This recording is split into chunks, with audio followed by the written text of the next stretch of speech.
Voilà, c'est reparti, 24 heures pour rebondir dans les territoires. C'est la thématique de cette 11e édition. Pour celles et ceux qui nous rejoignent, eh bien, soyez les bienvenus dans cette journée qui est véritablement riche et cet après-midi risque d'encore de l'être davantage.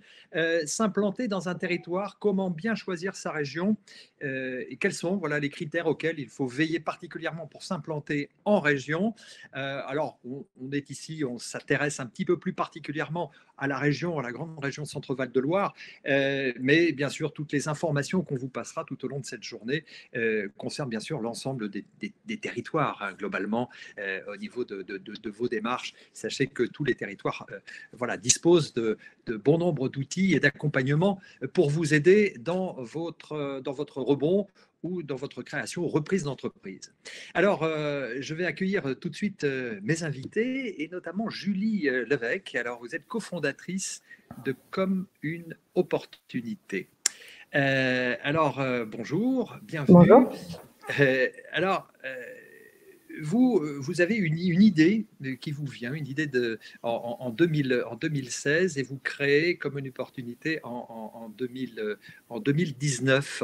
Alors, dites-nous un peu, c'est un site web, c'est ça, Mhm. de mise en relation entre porteurs de projets et les territoires. Exactement. Exactement. Donc, comme une opportunité, c'est une sorte de mythique de l'entrepreneuriat. On a les territoires qui se présentent d'un côté, qui a leur page territoire, donc vont pouvoir lier des annonces, des opportunités à saisir dans les territoires. Donc, il y en a qui vont rechercher des commerces de proximité, d'autres qui vont avoir des propositions pour des startups, d'autres qui vont rechercher des médecins ou d'autres professions de santé. Tout ça en un seul et même endroit. Et Donc, donc, il faut faire matcher les deux, en fait, hein, c'est ça. voilà, donc là, voilà, on a les territoires avec leurs annonces et en face, donc, on a les porteurs de projets qui peuvent s'inscrire gratuitement donc, sur la plateforme en disant mais moi, je rêve d'ouvrir un salon de thé au bord de la mer, moi, je rêve de reprendre une épicerie presse dans une commune de montagne, etc., etc. Quel que soit son projet entrepreneurial, il y a sans doute un territoire qui serait ravi de l'accueillir. Et donc, c'est tout notre propos. Donc, c'est une plateforme D'accord. nationale. D'accord. Donc, alors, en fait, vous êtes vraiment sur l'ensemble des territoires, hein. Vous n'avez pas de secteur particulier. Vous essayez de toucher le maximum. Alors, bien sûr, c'est encore relativement récent et j'imagine que beaucoup de territoires vont venir vous rejoindre. Alors, on dit, bien sûr, on croise les doigts, évidemment. Donc, vous l'avez dit, c'est 100% gratuit pour les porteurs Oui. de projets qui sont ouverts donc sur une destination, voilà, et avec un vrai projet de lancement d'entreprise, hein, c'est ça, hein. Voilà, l'idée, c'est que tout porteur de projet qui pourrait s'inscrire voilà, dans l'histoire d'un territoire et qui est ouvert donc sur la destination. Alors, ouvert sur la destination, ça peut être dans un périmètre de 60 km autour de chez soi ou autour d'un point d'intérêt que l'on a. Toutes ces personnes vont pouvoir effectivement donc inscrire leur projet, leur souhait de domiciliation et donc rencontrer donc des communes ou des communautés de communes ou d'agglomérations qui seraient intéressées par le projet. Parce que l'idée, c'est vraiment que sur Comme une opportunité, le porteur de projet puisse rencontrer son premier partenaire entrepreneurial, son premier partenaire qui sera son territoire.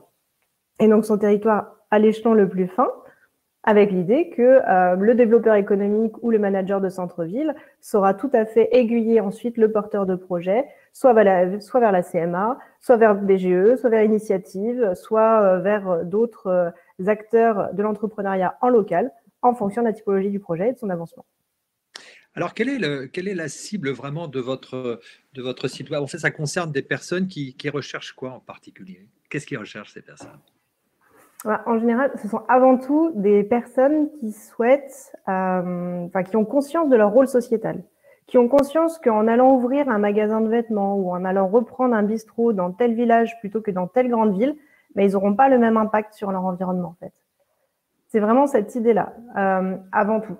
Après, comme une On veut aussi opportunité. rechercher une qualité de vie quelque part? Oui, bien sûr, on cherche une qualité de vie au-delà du sens donné par la rencontre avec le territoire qui nous cherchait. En fait, c'est vraiment les deux points d'entrée. Oui, c'est bien résumé. Alors, en fait, votre travail à vous consiste en quoi? Alors, nous, notre travail, on est très modeste là-dessus. Nous, notre travail, c'est de créer un outil de communication qui fonctionne pour que les territoires rencontrent des porteurs de projets et que les porteurs de projets rencontrent les territoires. On n'a pas d'autre prétention que d'être cette plateforme qui rend possible cela. Et donc, on accompagne toutes les actions de marketing territorial des territoires, de valorisation, pour que ce soit sincère, mais que ça donne envie aussi. Donc en fait, la vraie cible finalement pour vous, c'est de sensibiliser les territoires, de les accompagner et de travailler avec eux. Vous travaillez sur la rédaction des pages Tout à justement fait. de ces territoires pour finalement donner envie de venir justement s'installer sur ces territoires. C'est ça, ce qu'on valorise avant tout, c'est la qualité de vie. La qualité de vie, voilà, l'aspect unique de chaque commune ou chaque communauté, voilà. C'est ce cadre de vie qui fera la différence entre deux annonces de reprise de boulangerie ou deux annonces d'installation de médecins. Voilà. L'idée, c'est présentons bien le cadre de vie. À l'heure actuelle, c'est ça que l'on cherche. Et à ce cadre de vie, effectivement, on connectera des annonces. Et on connectera avant tout des humains qui vont bien parler du territoire et qui donneront envie aux entrepreneurs de tenter l'aventure là, parce que c'est là où ça fera sens pour les habitants. Alors parlez-nous un peu justement du profil de ces créateurs ou repreneurs d'entreprises. Vous avez identifié un peu leur profil? Alors oui, on a deux grandes catégories qui se détachent. On a je dirais des jeunes entrepreneurs, on dirait 25-35 ans, des personnes voilà, qui ont vraiment fortement conscience de leur impact sociétal, de l'impact sociétal potentiel de leur projet et qui souhaitent trouver le cadre de vie pour installer leur vie de famille, s'implanter de façon pérenne. Donc voilà, une première installation, une première aventure entrepreneuriale. Et en face, on a aussi un certain nombre de personnes qui, avec plusieurs années d'expérience, parfois 20-30 ans d'expérience, souhaitent soit rebondir, justement, soit voilà, donner un second souffle à leur vie professionnelle, qu'elle ait été entrepreneuriale ou non, en se réalisant au bon endroit. Et donc, c'est comme ça qu'on a plusieurs projets sur la plateforme, des personnes qui ont passé 20-30 ans dans des services informatiques ou des choses comme ça, et qui, là, se sont inscrits sur la plateforme en disant, moi, mon rêve, c'est de reprendre une ferme en permaculture. Puis, en fonction de la commune que je vais rencontrer, soit je proposerai des gîtes, soit je ferai un salon de thé de façon complémentaire, soit j'organiserai des ateliers le mercredi pour les enfants. Toujours avec cette idée de se connecter avec le territoire.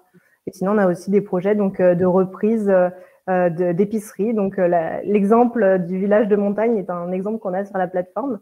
On avait aussi une proposition de reprise d'un village, d'une épicerie dans un village de Nouvelle-Aquitaine avec la proposition de faire des tournées en camion à la rencontre des personnes les plus isolées. D'accord. Donc des artisans d'art, des médecins, des gens en franchise, des startups aussi, l'hôtellerie, enfin tous ces domaines d'activité, ça vous les avez un peu sur votre plateforme.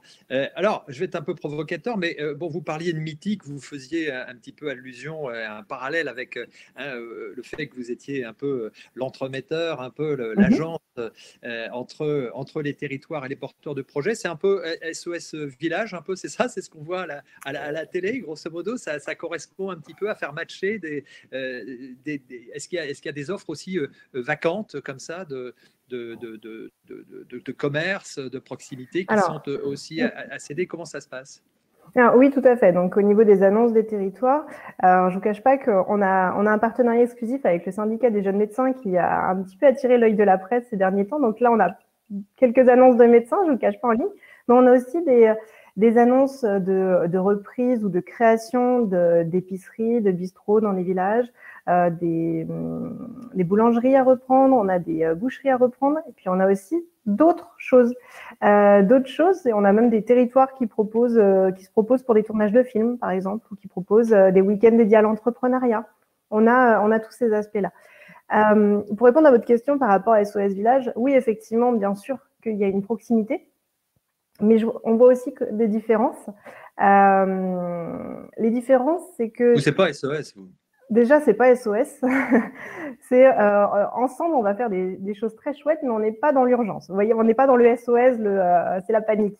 On a envie de faire quelque chose d'un peu C'est plus. pas la panique, c'est sereinement, on peut envisager son installation. Exactement. Voilà, c'est sereinement. Et ensuite, on n'est pas dédié au village. On n'est pas dédié au village, on est pour tous les territoires de la France entière. Tous ceux qui ont envie de faire quelque chose, on a une solution pour eux, que ce soit des communes. Quand je dis communes, c'est villages comme beaucoup plus petites ou moyennes ou grandes villes. On a des solutions. Donc communes, communautés, départements, régions. Et on a même des regroupements de territoires qui se proposent. Donc par exemple, on travaille avec le Pays Avallonnais, qui est un regroupement de 2 communautés de communes. Donc, on essaie d'être très souple et d'être un vrai partenaire communication pour les territoires.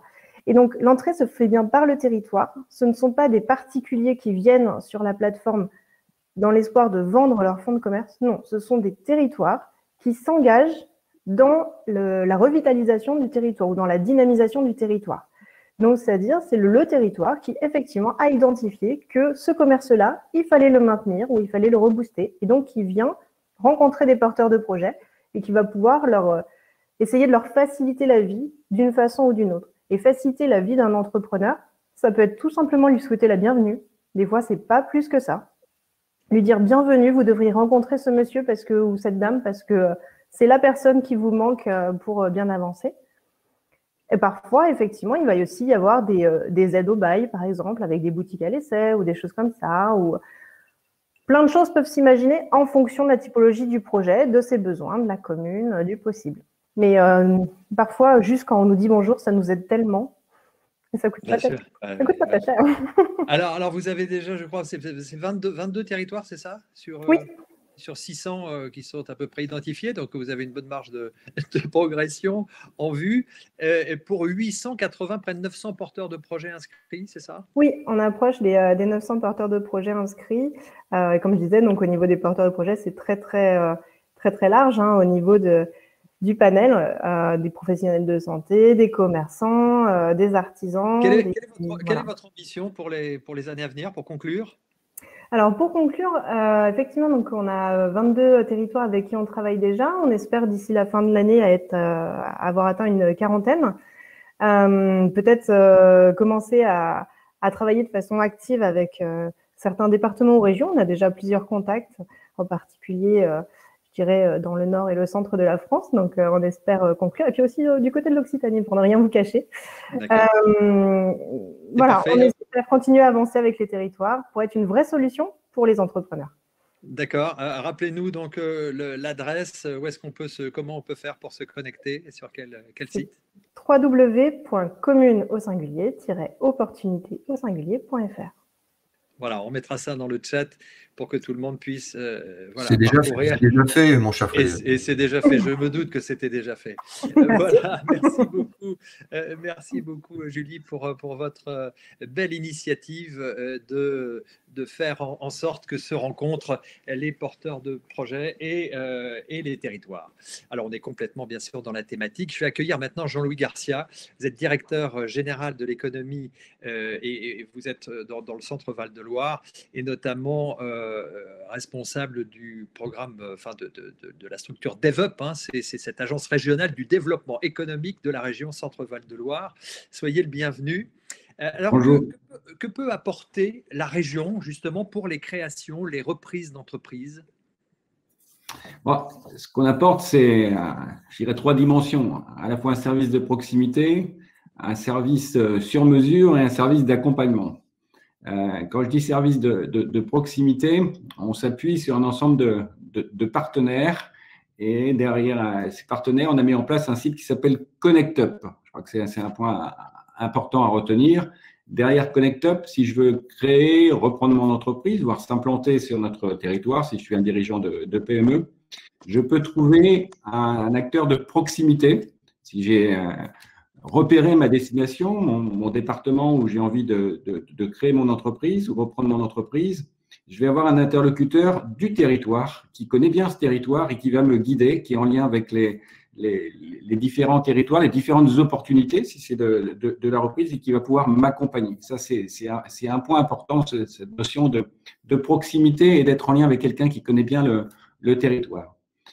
Sur le deuxième point, j'évoquais le sur-mesure, parce que chaque projet est différent. Et il est important d'écouter, d'entendre le porteur de projet, savoir s'il a envie de s'installer plutôt dans un univers plus urbain, plus rural, si c'est plutôt un dirigeant de PME, est-ce qu'il y a un domaine d'activité dans lequel il exerce. Il est important de se retrouver aussi avec d'autres entreprises qui exercent dans des secteurs d'activité assez proches, parce que derrière, on sait que derrière cet écosystème qui se met en place, il y a souvent des formations qui sont en place, il y a des activités, y compris d'innovation. Et ça, c'est des points importants qui sont souvent mis en avant d'ailleurs dans les cahiers des charges et les souhaits des porteurs de projets. Et puis l'accompagnement, parce que je crois que c'est pas seulement un contact que demande le dirigeant d'entreprise, c'est un accompagnement tout au long de son projet. Et je dirais même une fois qu'il est installé, parce qu'une fois qu'il est installé, on peut avoir besoin de recruter. Et je cite volontairement cette notion parce que la notion de compétence, elle est assez prégnante dans l'ensemble des demandes que nous avons. Et là, on mobilise assez fortement les services de la région, donc ils vont mettre en place des formations sur mesure. Alors, qui répondent aux besoins de l'entreprise, mais souvent aux besoins d'un collectif d'entreprises. C'est pour ça que je disais que c'était aussi important dans le choix de sa destination, de choisir des destinations où on va se retrouver quand on est sur un secteur d'activité avec d'autres professionnels. Là, je pense notamment au secteur plutôt productif, de petites entreprises de production, mais ça peut être vrai sur d'autres domaines. Voilà ce que je voulais dire en introduction. D'accord. Donc, le recrutement, et vous intervenez aussi au niveau de l'immobilier d'entreprise? Oui, c'est un point important. Ça peut être une porte d'entrée. D'ailleurs, quelquefois, on sait que c'est quelquefois la première question qui nous est posée. Et là, on a mis en place un autre site. J'ai parlé de ConnectUp, et c'est peut-être le deuxième à retenir. Il s'appelle SettingUp. Donc, c'est un site d'installation qu'on a mis en partenariat avec l'ensemble des communautés de communes de la région et un ensemble d'agents immobiliers. On est à la fois en contact avec des acteurs publics et privés dans ce domaine-là. Et sur ce site, vous retrouverez l'ensemble des immobiliers, pas tous, mais je dirais on est un peu sur une idée un peu de tête de gondole, donc une offre immobilière assez importante sur notre territoire qu'on peut trouver en sélectionnant, je dirais comme sur d'autres sites, en fonction des surfaces, voire du territoire. Il y a un certain nombre de références qui permettent d'accéder à ces immobiliers, voire des terrains. On est aussi sur des recherches en foncier. Quelquefois, c'est aussi important. Donc, on a aussi cette offre qui est assez singulière sur notre région. Cet aspect de ConnectUp qui est un peu on parle souvent de guichet unique, mais on est plutôt sur un réseau unique en Centre-Val de Loire. Et puis, une offre immobilière et foncière qui est assez aussi singulière sur notre territoire.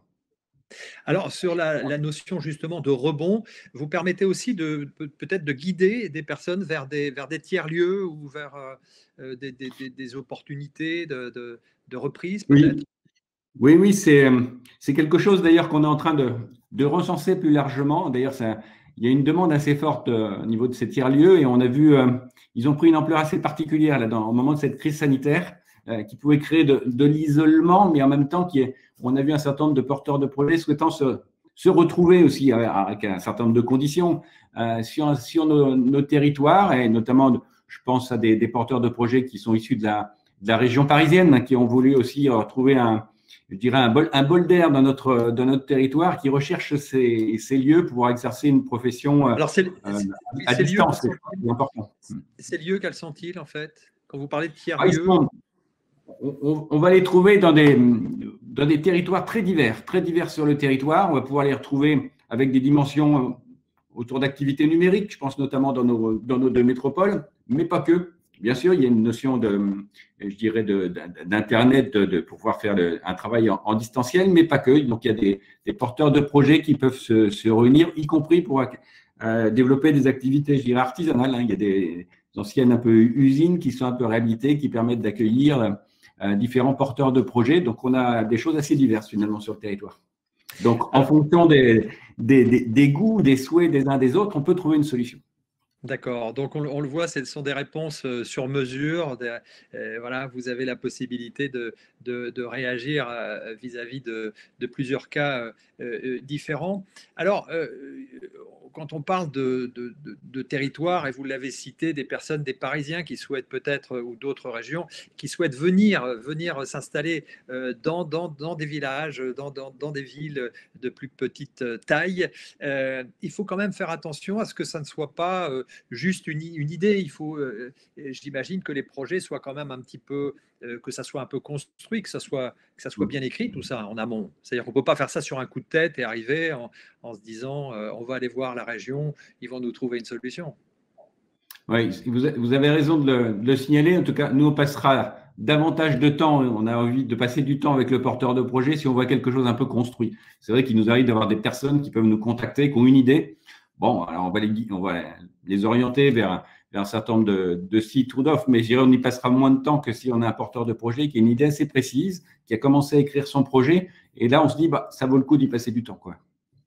Alors, parce que ce qu'il faut préciser, on le sait, on l'a déjà dit depuis ce matin, qu'en fait, on emmène souvent ces équipes, si on veut transférer un peu une partie de ses activités, mais aussi sa famille, évidemment, son épouse, ses enfants. Il faut aussi penser à tout ça. Et quelque part, vous mettez un peu l'accent, enfin, vous mettez le doigt sur ce sujet quand quelque part c'est vrai que c'est un point important, parce que quand on décide de venir s'implanter sur un territoire ou créer sur son territoire, il y a son activité professionnelle et puis il y a toute l'activité qu'il y a autour, activité de sa famille, activité de ses enfants, de ses proches. Et là, c'est important de mettre en lien après avec les territoires. Et donc, nous, on a un travail toujours important avec l'ensemble des communautés de communes ou des agences d'attractivité. On travaille ensemble avec Thierry Bluet qui pourra en parler, parce qu'il y a un travail d'accueil aussi des familles qui est mis en place par les territoires. Et ça, c'est important aussi d'avoir cette deuxième étage, je dirais, de la fusée, et quelquefois d'ailleurs qui se travaille en parallèle, parce que c'est aussi un choix de vie. Alors, vous mettez en avant aussi les différentes filières métiers qui constituent souvent des aides importantes aussi à ces personnes qui viennent s'installer, parce que c'est véritablement se greffer à un univers professionnel, à des relations, à des facilités, évidemment, pour démarrer dans une région qu'on connaît sans doute pas trop bien. Oui, je le vois, et c'est assez marquant dans certains domaines. Je prends le domaine de la cosmétique qui est très présent dans notre région. On le voit, qu'on a des porteurs de projets, spontanément, ils viennent de la Cosmétique Valley, quoi. Ils ont envie d'être présents sur ce territoire pour trouver un certain nombre de compétences. Et je dirais, le fait d'avoir des concurrents est plutôt vu de manière positive, quoi. Mais on l'a sur des secteurs comme la maroquinerie, là, et Thierry pourra en reparler, plus sur le sud de la région. On a des secteurs autour de la santé. Donc, on a des recherches d'effets, je dirais, réseau d'entreprise. Dans notre jargon, auparavant, on parlait de cluster, mais maintenant, il faut être prudent sur ce terme. Mais c'est vrai que cette recherche de proximité est importante, mais ça fait partie de notre rôle un peu de guider, même si c'est pas un critère, je dirais, unique. Mais on sait que c'est un critère qui peut être important. En tout cas, on a cette capacité, nous, à présenter l'ensemble des réseaux d'entreprises de la région. Parce qu'effectivement, on le verra très certainement avec Thierry Bluet par rapport à l'attractivité de votre région, mais c'est vrai que ça peut créer bien sûr peut-être des opportunités de business, peut-être en sachant, en connaissant en amont les spécificités d'un territoire sur les activités porteuses qui sont là depuis quelques années. Vous parliez de la cosmétique, de l'agroalimentaire, de la maroquinerie ou de la mécanique. Et ça peut aussi peut-être donner des idées à des porteurs de projets de venir se positionner peut-être comme prestataire pour ces… Donc, oui, ça peut créer des vraies opportunités. Vous avez complètement raison, c'est important. D'ailleurs, toutes ces activités de services autour de ces secteurs industriels que j'ai cités sont importants. Et il y a sans doute encore des possibilités de développer des activités de services, d'accompagnement. En tout cas, c'est des points importants et qui font partie vraiment de cet univers commun de réseau d'entreprise. Quand on parle de filière, d'ailleurs, on est à tous les domaines. On peut il faut des activités de transport, il faut des activités de nettoyage, de gardiennage, de cybersécurité, de plus en plus en ce moment. Enfin, on est sur des activités aussi très diverses, finalement, dès qu'on parle d'une filière. Alors, enfin, ça m'amène un peu une réflexion, une question par rapport au déplacement dans les territoires. On sait que quand on est dans des grandes villes, il y a des axes de communication très développés. Quand on arrive dans des territoires un petit peu plus reculés, ça peut être un petit peu plus compliqué. Justement, comment la région apprécie cet élément-là pour donner aussi la facilité de déplacement sur ces territoires? Oui, déjà, quand on veut se déplacer d'une ville à l'autre de notre territoire, c'est facile, c'est fluide et au sein de nos villes, parce que c'est souvent là qu'on trouve les embouteillages, je veux dire, c'est des choses enfin, qui n'existent pas. Moi, je suis basé à Orléans et quand mes collègues parlent qu'ils ont été embouteillés, ils ont mis 10 minutes de plus pour venir au travail, quoi. Donc, c'est ça la réalité de nos régions, quoi. On a une facilité de déplacement qui est très importante, qui fait des énormes gains de temps. Et ces gains de temps, on peut les mettre aussi pour d'autres activités professionnelles, si on veut, mais aussi personnelles. Et ça, c'est aussi important. Oui, bien sûr. Bon, on en reparlera d'ailleurs avec les invités que je vais recevoir dans les tables rondes suivantes. Merci beaucoup pour Jean-Louis Garcia pour ces informations précieuses. Et Thierry Bluet, donc on en parlait voilà, quand on se rapproche d'une région, on a besoin de savoir aussi si au niveau culturel, si au niveau voilà, géographique, historique, est-ce qu'on va arriver dans une région qui va nous plaire et nous séduire. Et donc, c'est en partie votre travail aussi de pouvoir être concret pour un porteur de projet. Quels sont les points que vous allez prendre en charge concernant l'arrivée d'un nouveau porteur de projet dans votre région, hein? Je précise que vous êtes directeur de l'agence d'attractivité de l'Indre. Alors effectivement, déjà une précision, quand on parle d'attractivité, nous agissons sur 3 registres. On a l'attractivité touriste, donc on est là pour promouvoir la destination Indre auprès des touristes français Bien et sûr, il n'y a pas que étrangers. ça. Voilà, il n'y a pas que ça. Dans les porteurs de projets, nous avons également une attractivité très ciblée sur les professionnels de santé. Donc, nous sommes là très actifs pour accompagner tout professionnel, des médecins généralistes, des médecins spécialistes, des dentistes, des orthoptistes, tout ce que vous voulez, tous ceux qui opèrent dans le domaine de la santé pour les attirer sur le territoire. Et puis, il y a les nouveaux arrivants. Et dans les nouveaux arrivants, il y a effectivement des porteurs de projets économiques. Sur ce registre-là, tout le travail en amont et préparatoire est fait notamment par DevUp.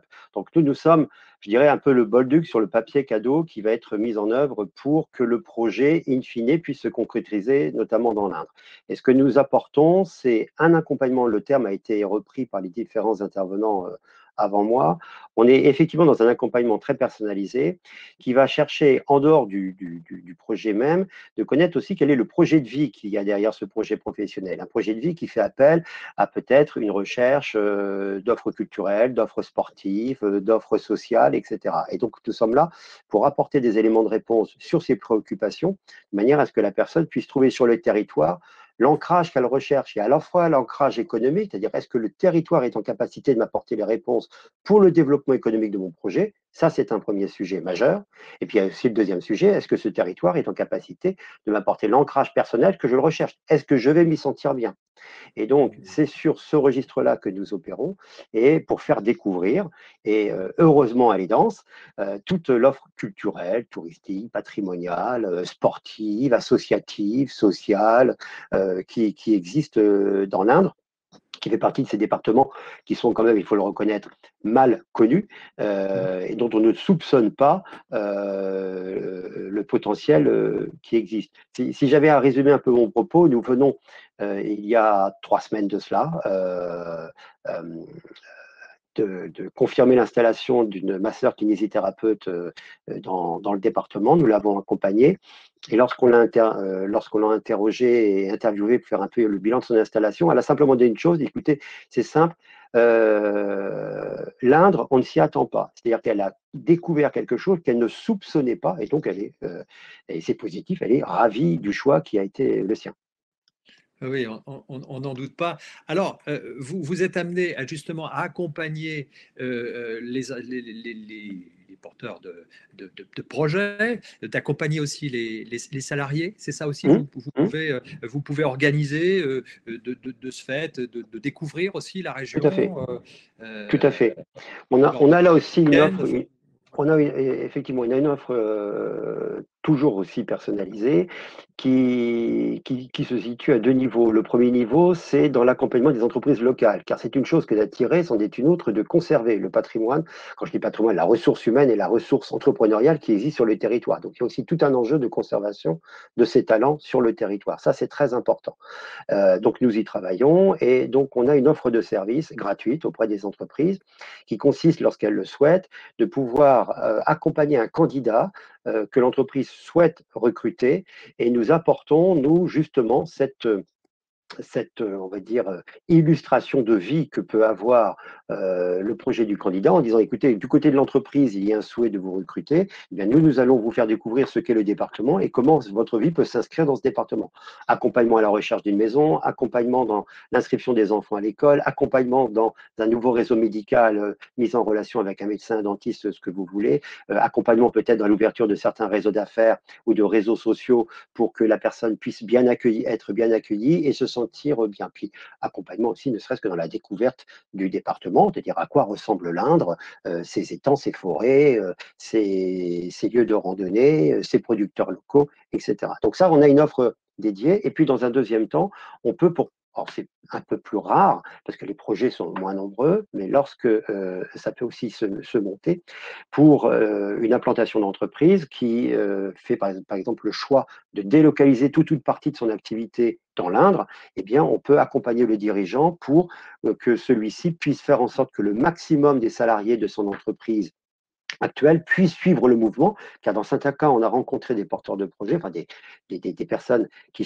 cherchaient à déménager leur site, disaient c'est simple, moi mon projet il n'a de sens que si et seulement si j'ai 80, 90, voire 100% de mon personnel qui m'accompagne, parce que j'ai une haute technicité et je ne peux pas me permettre de perdre cette technicité en déménageant et en perdant des salariés qui composent mon savoir-faire. Donc on est là aussi pour, quitte à louer un bus et accompagner les personnes pendant un week-end, on leur fait découvrir le département, on leur fait découvrir tout ce qui pourrait être l'objet de leur nouvelle vie sur le territoire, de manière à les convaincre que le choix de leurs dirigeants de s'installer ici peut être intéressant pour vous et pour eux, et pourront y trouver toutes les réponses à la vie qu'ils souhaitent développer dans l'Indre.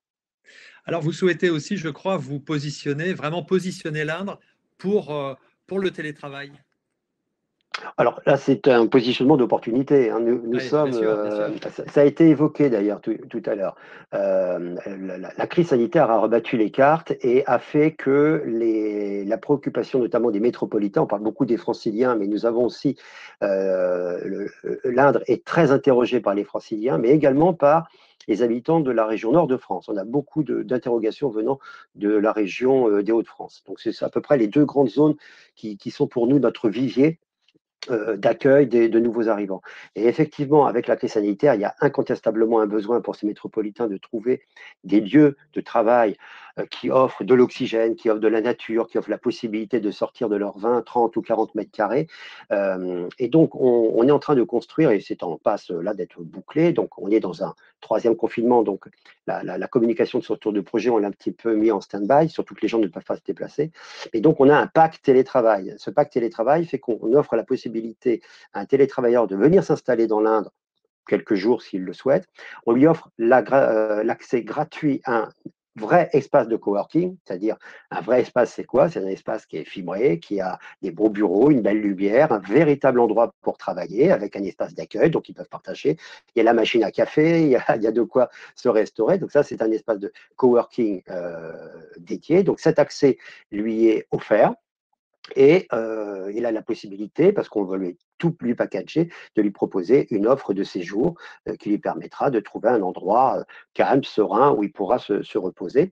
L'idée étant derrière nous que c'est une première carte postale que l'on adresse à ces personnes désireuses de venir prendre l'air quelques jours. Et nous, derrière, on va travailler pour que cette volonté puisse s'exprimer plus longtemps dans la durée, avec peut-être 2 choses. 1, revenir, passer un week-end en famille pour explorer le territoire. 2, peut-être passer quelques jours de vacances, donc économiquement, vous voyez les retombées que ça peut avoir. Puis 3, mais bon, ça c'est la cerise sur le gâteau, la personne qui se dit, bah, écoutez, c'est quand même pas mal et je vais peut-être, et j'envisage de m'y installer.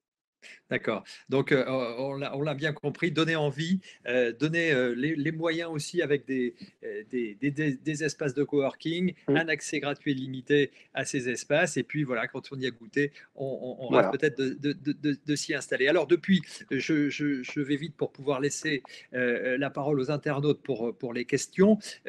Préciser simplement que depuis début janvier, il y a 34 familles qui ont demandé l'installation dans l'Indre et un tiers déjà a pris sa décision avec un projet d'implantation sur le territoire. Et les deux autres tiers réfléchissent encore, mais on a bon espoir qu'ils on va les convaincre. On va les convaincre. Voilà, et de les convaincre. Juste un point avant de conclure avec vous, Thierry, c'est sur l'attractivité. Faites-nous rêver quelques instants avec 4 points importants qui vont inciter les internautes à venir s'installer et découvrir l'Indre. S'il fallait retenir une chose de l'Indre, c'est que d'abord, on ne peut pas attirer tout le monde, ça c'est clair. D'une part, le département n'en aurait pas la capacité. On ne peut surtout pas plaire à tout le monde. Donc, ce que l'on va séduire, c'est ceux qui ont un goût prononcé pour la nature. On est un département naturel, mais qui reste accessible. Paris n'est pas si loin, Lyon n'est pas si loin, Toulouse n'est pas si loin. Donc, on est au centre de la France. Donc, déjà, en positionnement géographique, c'est un département à partir duquel on peut rayonner facilement, relativement facilement, n'importe où. Ceci dit, très rapidement, voilà, il y a des grands espaces naturels, il y a des alors forêts, voilà, c'est ce à quoi je voulais en venir. C'est-à-dire que l'Indre, c'est d'abord une offre nature avec le parc régional de la Brenne, dit le pays aux 1000 étangs. C'est de la culture avec la personnalité indrienne qui est Georges Sand, mais pas que. Donc il y a la possibilité, en tout cas, de trouver un département où on va à la fois trouver de vrais espaces naturels, une vraie offre culturelle. Il y a des festivals de réputation internationale qui se tiennent dans l'Indre, notamment de musique classique, notamment de piano sur la région de Nohant.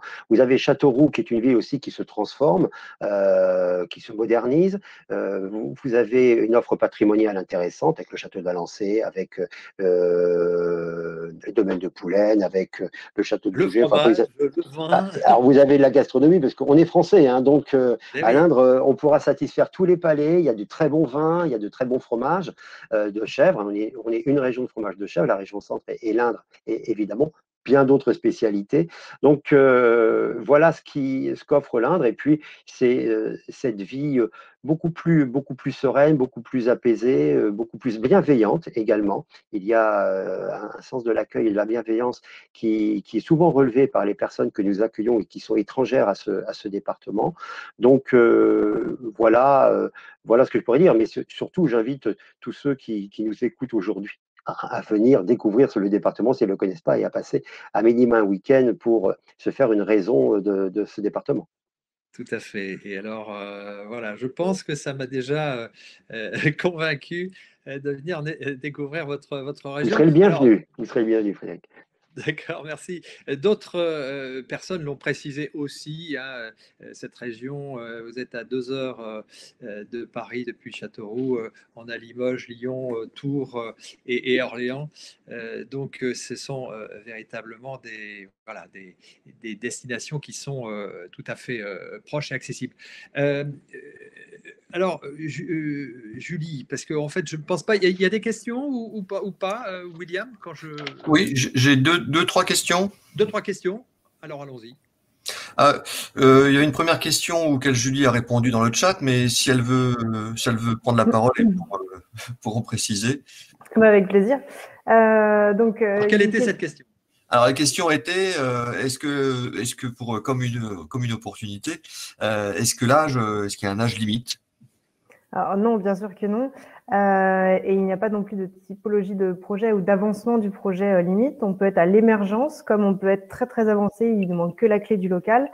Et bien sûr aussi, donc au niveau de l'âge, il n'y a pas de critères. On a aussi des retraités qui souhaitent aller s'implanter dans un territoire pour ouvrir par exemple une chambre d'hôte, là où ce serait pertinent, là où il manque une offre voilà, une offre touristique. Donc voilà, c'est aussi tout à fait bienvenu. Et puis on a aussi des étudiants de l'autre côté, des étudiants entrepreneurs, des gens qui veulent tester une idée ou aller s'implanter dans un territoire avec, qui se présentent aussi sur la plateforme. Donc pas de discrimination à l'âge du tout, bien au contraire. Alors une autre question. Oui, alors il y a Frédéric qui nous dit, alors c'est pas toi, hein, mais Non, Frédéric nous dit, vous parlez des transports, mais on ne parle là que de déplacements en voiture, très peu de lignes de bus et de trains régionaux. Idem, beaucoup de zones blanches en termes de connexion Internet. Ah, alors, ça peut être effectivement aujourd'hui la problématique des transports, peut-être des transports en commun ou des zones blanches où effectivement aujourd'hui, sans Internet, on est un peu battu. On est quand même de Est-ce que mieux en Jean-Louis mieux. peut répondre, peut-être? Oui, il peut toujours y avoir quelques zones blanches. Justement, ça fait partie de notre rôle aussi, hein, quand une entreprise souhaite, ou un porteur de projet souhaite s'implanter, de dire les choses, quoi. Et je dirais qu'on ne met jamais un porteur de projet, en effet, sur une zone blanche, quoi. Après, il peut y avoir un choix de vie parce qu'on a repéré une belle fermette ou un beau bâti qui n'est pas très cher dans notre région et on a envie de s'y implanter. Mais c'est vrai qu'après, il peut y avoir d'autres contraintes, mais c'est aussi, il faut apprécier. C'est pour ça que le projet, en fonction de ce qu'on veut y faire, il faut le regarder dans sa globalité. On a des transports en commun de desserte entre pour parler justement du réseau des bus ou des transports en commun? Il est développé dans l'interurbain, mais c'est vrai qu'on n'a pas, et quand on a l'image de ce qui se fait à Paris, on n'a pas une densité de transport en commun comme on peut avoir dans la capitale, quoi. Donc, c'est vrai que pour alors, au sein de nos villes, il y a une bonne desserte de transport en commun. Sur l'interurbain, il y a des dessertes, mais il n'y a pas des fréquences comme on retrouve en effet à Paris, quoi. C'est clair, quoi. Donc, il peut y avoir des écarts, mais bon, ça fait partie aussi des choses à apprécier et à regarder. En effet, c'est des choses à bien regarder quand on choisit son territoire, notamment si on n'a pas de véhicule, quoi. Oui, la ville de Tours est bien desservie par le TGV et qui n'est qu'à 55 minutes de Paris. Exactement. On est très bien desservi. La région est très bien desservie. Oui, dernière question. Alors, comment connaître les besoins économiques d'une région? Alors, je pense qu'il faut comprendre la question comme quelqu'un qui cherche à s'implanter quelque part, mais qui voudrait savoir les besoins économiques d'une région. Alors, on l'a évoqué tout à l'heure effectivement, avec Jean-Louis Garcia, hein, sur justement les tendances un peu qu'il pouvait y avoir dans votre territoire. Nous, on accueille tous les types d'activités. Donc, il n'y a pas, je dirais, la région en tant que telle, elle n'a pas un besoin spécifique. Donc, par contre, si le porteur de projet, il peut y avoir des entreprises qui peuvent avoir des besoins, des secteurs d'activité qui peuvent avoir des besoins spécifiques. Mais le territoire en tant que tel, on a une capacité d'accueillir tout type de projet. On n'a pas de, donc, il n'y a pas un besoin. Après, il y a des besoins de compétences en matière. Si c'était la question, nos entreprises ont des besoins de compétences importantes, de personnes de niveau, je dirais, qualifié ou moins qualifié, mais je dirais qu'il y a toujours derrière une idée de qualification, que ce soit, je sais pas, des transporteurs, des gens qui sont dans l'informatique. On a des gros besoins. De ce cas-là, on est en capacité aussi de répondre et de positionner d'ailleurs ces offres sur le territoire. Ça, on a des bonnes relations, y compris avec Pôle emploi sur ce secteur-là, qui est en capacité de répondre si c'est un des éléments derrière la question. Pardon. Thierry, justement, vous aviez un exemple d'une société parisienne qui venait une fois par semaine, enfin qui allait une fois par semaine à Paris et qui finalement s'est installée, qui travaille dans la communication. Je me trompe? Non, absolument pas. En fait, c'est un couple. Tous les deux ont leur propre entreprise et donc ils ont assez mal vécu le premier confinement depuis la région parisienne et ils sont venus respirer justement quelques jours dans l'Indre l'été dernier. Et cette respiration les a tellement séduites que 3 mois après, ils ont tout claqué et ils sont venus s'installer dans l'Indre. Et ils opèrent depuis donc leur nouvelle résidence. Ils ont acheté classique, hein, maison avec jardin. Et et ils remontent à Paris, donc ils travaillent depuis l'Indre. Ils ont conservé un siège, un petit bureau parisien, et ils y vont à raison d'une fois par semaine, on va dire plus certainement une fois tous les 15 jours. Ils passent la journée, ils partent le matin, ils reviennent le soir. Et voilà, donc ils ont trouvé un nouveau mode de vie, un nouveau mode d'organisation professionnelle et qui leur convient parfaitement. Les clients suivent, pour eux c'est même transparent. Et ils ont trouvé donc aujourd'hui une qualité de vie qui leur convient mieux. Et vous voyez, dans un délai, c'est assez rare hein, d'avoir quand même des gens qui en 3 mois de temps claquent tout. Ça peut prendre quelques mois, pour certains ça prend même un peu plus longtemps. Et puis, je dirais qu'il n'y a pas que, puisque nous sommes aussi, et ça c'est une surprise, on ne s'y attendait pas, mais nous sommes régulièrement, donc c'est pour vous dire qu'il y a quand même un flux qui est réel, régulièrement sollicité par des Français expatriés, notamment beaucoup de Nord-Américains, des Américains et des Canadiens, qui envisagent de revenir en France. Et ce qui est très surprenant, c'est que étant originaire, peu importe, d'une région X en France, eh bien certains nous interrogent, nous, l'Indre, alors qu'ils ne sont pas du tout originaires, parce qu'ils entendent parler de nous. On n'a pas parlé marketing territorial, mais nous ouvrons beaucoup, donc on a une petite notoriété qui commence à se développer et qui fait que nous sommes parfois sollicités par des Américains, des Canadiens qui cherchent à revenir en France. Ils vivent très mal la séparation. La Covid les a séparés très longtemps de leur famille et c'est quelque chose qui leur pèse énormément et ils souhaitent retrouver un autre rythme de vie et voilà, donc ils nous interrogent pour voir ce que l'on peut faire pour eux et comment on peut les accompagner à tout point de vue, emploi, logement, scolarisation des enfants. On a même été jusqu'à créer une école, une classe bilingue pour un enfant. Donc, vous voyez, on va très loin dans l'accompagnement. D'accord. Eh bien, écoutez, messieurs, madame, merci beaucoup pour votre intervention. Donc voilà, ce à quoi vous devez faire attention, peut-être à veiller pour venir vous implanter dans les territoires. En tout cas, ils sont à votre disposition pour vous accueillir, on l'a vu, et cette région de l'Indre est tout à fait accueillante. Et si vous souhaitez justement créer ou reprendre une entreprise dans l'Indre, vous pouvez participer au concours, au tirage au sort, qui aura lieu donc en fin de cette journée, à 17h45, en cliquant donc sur le lien qui est disponible dans le chat à la fin de ce webinaire. Voilà, c'est 2 jours de séjour de 2 jours pour 2 personnes à gagner. Et voilà, donc je vous convie évidemment à participer, à cliquer sur ce lien tout de suite. Voilà, vous pouvez également vous inscrire au prochain webinaire si ce n'est pas encore fait. Et puis, merci encore beaucoup à mes intervenants de cette table ronde. Et puis, on se retrouve tout de suite dans un peu moins de 10 minutes pour la table ronde suivante, qui aura pour thème, je vais le préciser tout de suite si j'ai encore 3 secondes, ils ont changé de métier, ils ont changé de vie. Voilà, 15h, 15h45. À tout de suite. Merci à vous. Merci, au revoir. À vous. Au revoir.